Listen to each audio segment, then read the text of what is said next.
This is the Barbados Today morning news for Tuesday, April 25th. Thank you for joining us. I am Mary Claire Williams. Agriculture Minister David Estwick is insisting that Barbados cannot get out of its current economic challenges without restructuring and financing of the national debt. Estwick was responding to the latest economic action plan, which is currently under active consideration by the Freundel-Stewart government. And he's warning that time will tell who is wrong and who is right. The new plan includes proposals for dealing with the island's ballooning debt, but it does not take into account Estwick's controversial $5 billion United Arab Emirates funded plan. Instead, it includes a much more conservative debt restructuring program, which seeks to yield $112 million annually in interest savings. The minister says he is convinced that this plan is neither based on the best economic advice nor can it yield the desired fiscal turnaround. But he told Barbados Today he's been burned enough by his own government and he has now resigned himself to allowing his political colleagues to learn the hard way. Economist Jeremy Stevens says some of the proposals put forward by the Foreign Exchange Working Group of the Social Partnership do not go far enough to shore up the dwindling foreign exchange reserves. The recommendations include a hike in cruise visitor head taxes and airport departure fees, as well as a full examination of the national import bill. But referring to the proposed increase in departure taxes, the university lecturer said they do little to improve the foreign exchange reserves. And he says the focus must now be on retention. What I would focus on if I were them, and I do have my solutions, but if for them I would focus more on proper retention methods, that meaning how do you incentivize the private sector to bring money back home? Is it that you would move post haste with a plan that the Minister of Finance revealed a year or so ago in his last budget, which is a duty-free zone? How quickly can you get that to come? That would help with retention, because that would be essentially dollarizing the Barbadian economy.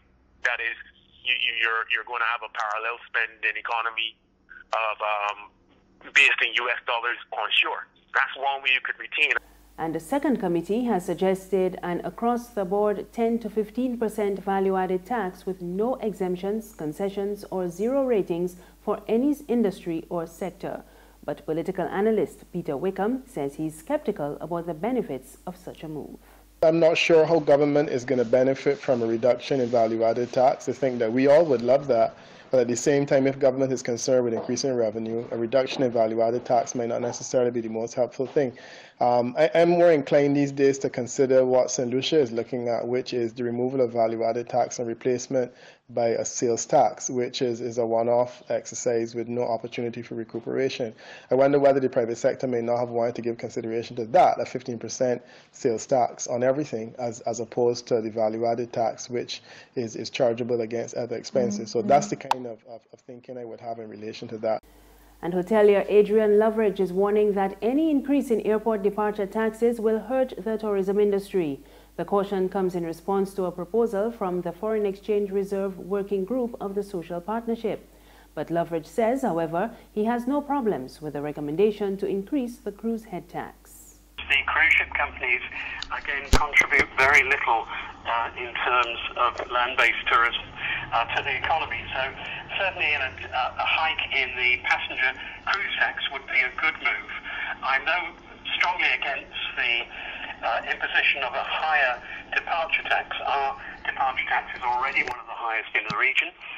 We already levy VAT on air travel, so we are an expensive destination to get to and leave from.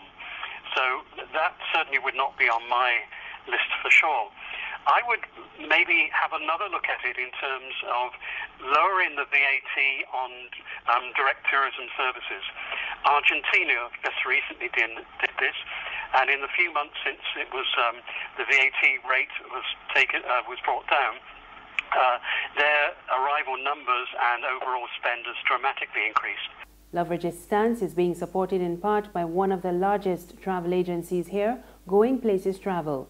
It says there is no room for tax increases on cruises or airport departure taxes.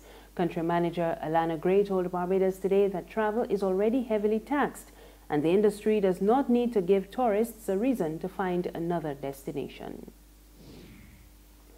In other news this morning, the president of the Barbados Secondary Teachers Union, Mary Redmond, says she welcomes the government's proposed establishment of the Teachers Service Commission. But she says she hopes the announcement by Prime Minister Frendel Stewart is not just election propaganda. I understand that it is supposed to be set up in a couple of weeks. I'm a little concerned about that aspect of it because we need proper consultation, we need the involvement of all the stakeholders, we need to understand the constitution, the composition of this committee, and the structure, because, sorry, not committee, commission, because it does not make sense to have a teaching service commission with a similar structure, for example, to the police service commission, where the actions to be taken still end up lumped together with the rest of the Public Service Commission, because nothing effectively would have changed. We need a Teaching Service Commission with a different type of structure that would allow our issues to be dealt with effectively, to be dealt with efficiently, and to be dealt with expeditiously. President of the Barbados Union of Teachers, Pedro Shepherd, says his union has been pressing for the commission for several years, and he believes it will speed up appointments in education. Our major concern is the recruitment and appointment of teachers.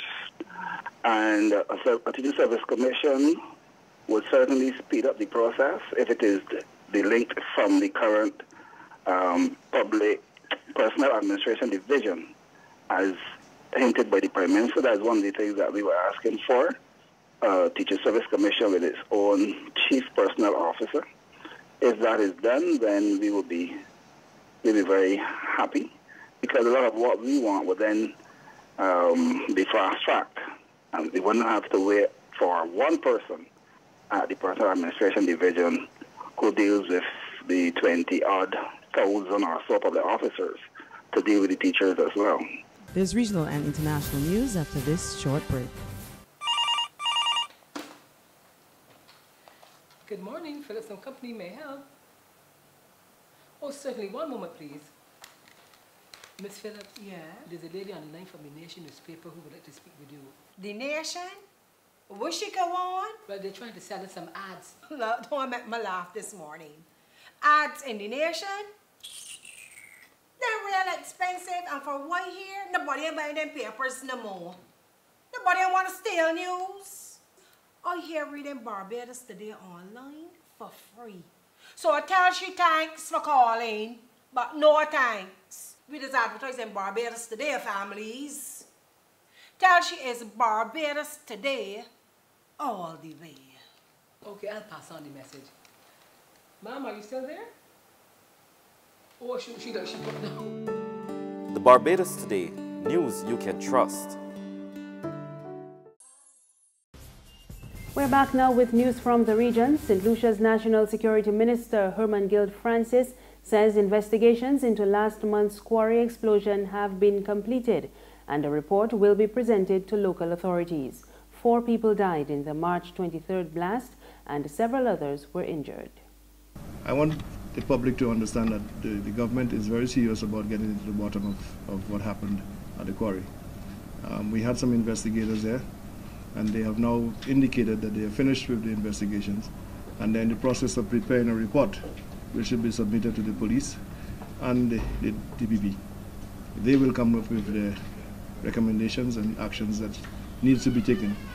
But we just want to make sure that the public knows that we are still very interested in this matter, but we cannot rush to justice. We must wait for the investigations to be completed.